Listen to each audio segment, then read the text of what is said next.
Here's a decision that's about to divide Australian television viewers right down the middle. SBS has just announced they're staying put for Eurovision 2026, even if it means sharing the stage with one of the world's most controversial participants, while European nations are drawing battle lines and threatening mass boycotts. Australia's public broadcaster is taking a dramatically different stance that's sure to spark heated debates in living rooms across the country. The brewing controversy centers around Israel's potential participation in next year's Eurovision contest, scheduled to take place in Vienna. But here's where it gets controversial. SBS has made it crystal clear they won't be following the growing European boycott movement. Regardless of what December's crucial decision brings, the European Broadcasting Union, which governs the beloved song competition, faces an unprecedented situation. They've pushed back their participation deadline to mid-December, giving themselves extra time to navigate what's becoming the most politically charged Eurovision decision in recent memory. Martin Green, the event's director, diplomatically explained this extension would provide additional flexibility and clarity while consulting with member broadcasters. But everyone knows what this is really about. And this is the part most people miss. We're witnessing a domino effect that could reshape Eurovision forever. Ireland, Slovenia, Spain, the Netherlands, and Iceland have already drawn their line in the sand, declaring they'll pull out entirely if Israel takes the stage.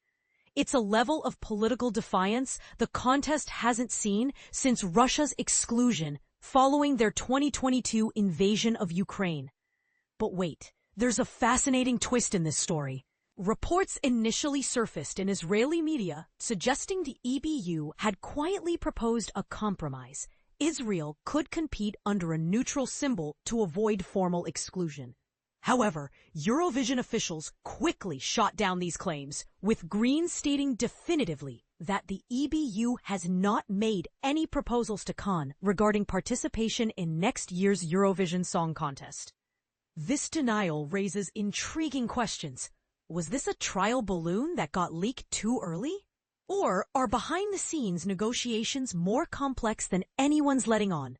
Meanwhile, Golan Yokpaz, the chief executive of Israel's public broadcaster Cannes, is fighting back with cultural arguments. He insists Eurovision represents a cultural celebration, not a political battleground, pointing to Israel's impressive track record since 2017. Including multiple top 5 finishes and one outright victory. But here's where the Australian angle gets really interesting and potentially explosive. The pressure is mounting from multiple directions for SBS to reconsider their position. Senator David Shoebridge, the Greens' foreign affairs spokesperson, isn't pulling any punches. He's calling out what he sees as Eurovision's gross double standards, arguing that the contest's unity through music theme becomes meaningless when one contestant is committing ethnic cleansing, starving civilians, and killing children. Shoebridge's comparison is particularly pointed. If Eurovision could swiftly exclude Russia for war crimes in Ukraine, why are they rolling out the red carpet for Israel amid the ongoing humanitarian crisis in Gaza? It's a question that cuts to the heart of how international cultural events handle geopolitical controversies. The Australia Palestine Advocacy Network is taking an even harder line. President Nasser Mashney argues that major international events like Eurovision, the World Cup, and the Olympics should be reserved exclusively for countries who play by the internationally agreed rules and aren't committing genocide. He's calling it an obligation for other countries to boycott if Israel participates. Of course, Israel firmly denies genocide accusations, adding another layer of complexity to an already volatile situation. SBS, for their part, is standing firm on tradition.